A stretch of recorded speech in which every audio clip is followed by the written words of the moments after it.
Hello friends, welcome to my YouTube channel.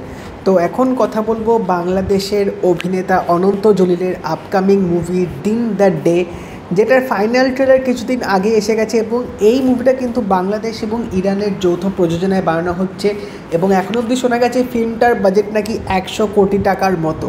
তো এটা কিন্তু বিশাল একটা বড় ব্যাপার, কারণ আমি যতদূর জানি বাংলাদেশে এর আগে এত টাকা খরচা করে কিন্তু কোনো ফিল্ম সেরকম বানানো হয়নি। তো এটা হয়তো ফার্স্ট একটা ছবি হতে চলেছে যেটার বাজেট 100 কোটি টাকার মতো। তো 100 কোটি টাকার মুভি, সেখানে তো কিছু একটা হয়তো ভালো আমরা দেখতেই চলেছি। তো চলো দেখে নেওয়া যাক আগে ফাইনাল ট্রেলারটা কীরকম হলো, তারপরে কথা বলবো তোমাদের সাথে এই ট্রেলারটা নিয়ে।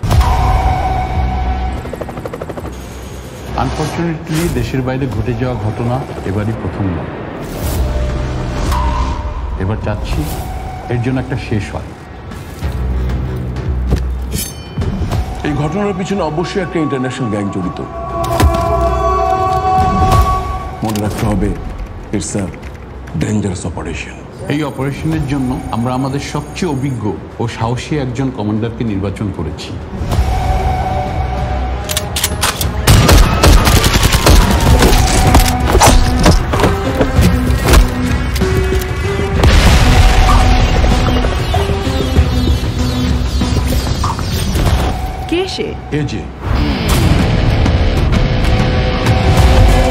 বাংলাদেশ সরকার রোহিঙ্গাদের আশ্রয় দিয়ে একটি দৃষ্টান্তমূলক কাজ করেছে।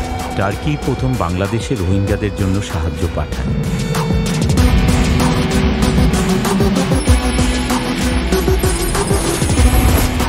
Agency two one speaking. আপনার দিক পরিবর্তন করুন। মাসদি ফান টাইম ইজ ওভার। একমাত্র আবু আমিরি আবু খালিদকে চিনে, one of the most wanted criminal in Afghanistan. আমাদের মূল টার্গেট ইরান নয়, ইউরোপ।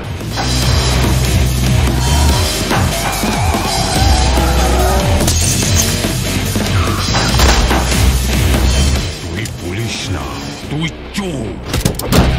পুলিশ কখনো টাকার কাছে বিক্রি হয় না। পুলিশ সমাজকে অবক্ষয়ের হাত থেকে রক্ষা করে। সুস্বাগত আবু খালেদ। আবু খালেদ, এখন যেহেতু সবকিছু ঠিক আছে, তাহলে ওয়াদা মাফিক কাজ করো। আবু খালেদ বিজনেসম্যান, আমি কখনো কথার বরখেলাপ করি না। আপনি আফগানিস্তানে আবু খালিদ সম্পর্কে কতটুকু জানেন? আবু খালিদ একজন নির্দয় পাষণ্ড মানুষ। সে যে কাউকে হত্যা করতে দ্বিধাবোধ করে।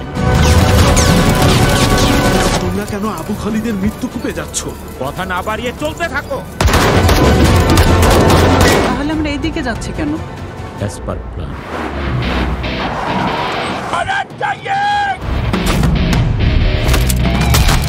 বাংলাদেশ আয়তনে ছোট হতে পারে, বাংলাদেশের বুকে অনেক জায়গা। বাংলাদেশ মানুষকে ভালোবাসতে পারে, বাংলাদেশ রোহিঙ্গাদেরকে জায়গা দিতে পারে।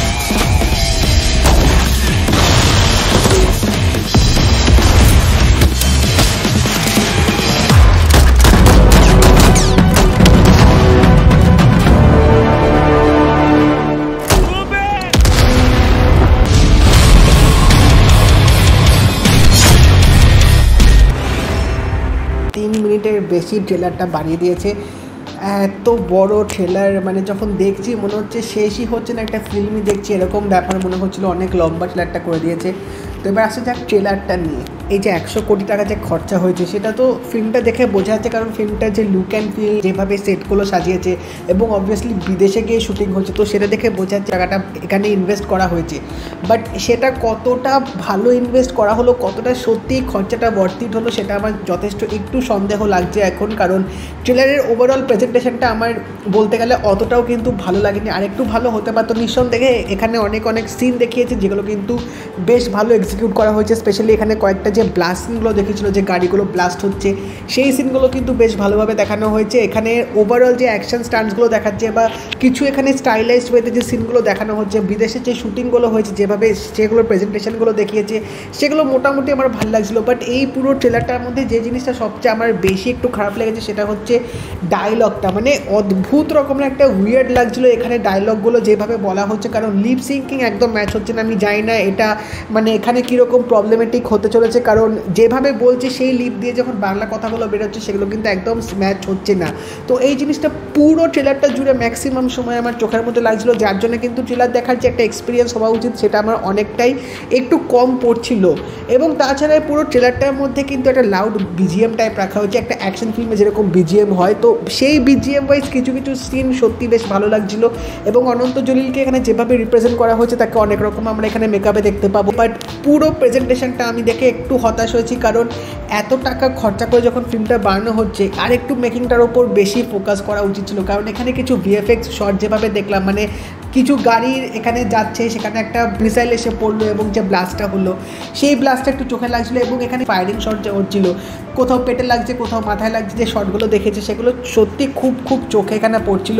তো আমি সত্যি কথা বলছি, আমি একটু হতাশ হয়েছি। বাট অবভিয়াসলি প্রেজেন্টেশনটা সত্যি ভালো লেগেছে, আরও ভালো হতে পারতো, কারণ এত টাকা ইনভেস্ট করে একটা ফিল্ম বানানো কিন্তু চারটেখানি কথা না। বাট এটা যদি 100 কোটি টাকার বাজেটের ফিল্ম হয় তাহলে সত্যি এটা খুবই হতাশাজনক, কারণ আমি আরও বেশি এক্সপেক্ট করেছিলাম। নিঃসন্দেহে এটা ফার্স্ট অ্যাটেম্প, সেখান থেকে বলা যায় বেশ ভালো একটা প্রচেষ্টা নেওয়া হয়েছে, বাট আরও হয়তো ভালো হতে পারতো। এবার অবভিয়াসলি ট্রেলারটা দেখে আমার পুরো ফিল্মটা জাজ করা উচিত না, বাট ট্রেলারটা আমার সো লেগেছে। তো তোমরা যারা এই ফিল্মটা দেখবে তারা অবশ্যই জানিও তোমাদের ফিল্মটা কেমন লাগলো, এবং এই ট্রেলারটাও তোমাদের কেমন লাগলো আমাকে কমেন্ট সেকশনে অবশ্যই জানিও। আর যদি এই ভিডিওটা ভালো লেগে থাকে লাইক করে দিও, শেয়ার করে দিও, চ্যানেলটা কিন্তু অবশ্যই সাবস্ক্রাইব করে দেবে, নোটিফিকেশন বেলটাও কিন্তু অল করে দিও। তা দেখা হবে পরের ভিডিওতে, বাই।